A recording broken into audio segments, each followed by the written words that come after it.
want to tell you how to do the baking soda test. But first of all, let's talk about why.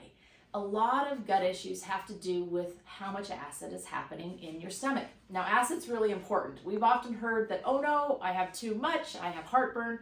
It's usually low acid. So how do we find this out? You take a 1/4 teaspoon of baking soda and you add it to 8 ounces of water.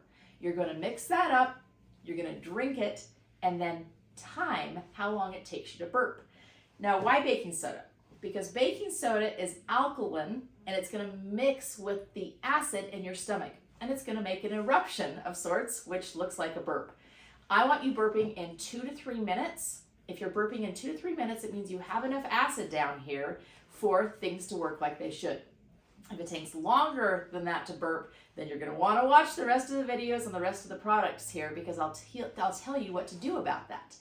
Now, people have said, what kind of baking soda? Baking soda is just baking soda. It's different than baking powder. We don't have to worry about aluminum or anything. That is not in any of these. This is just sodium bicarbonate. So it's really not important what kind, when should you do it. First thing in the morning is actually best, but you can honestly do it anytime you want. And how many times can you do this? As many times as you want. As you go through the protocol, you can continue doing it at a month out, 2 months out, 3 months out to see if you're improving.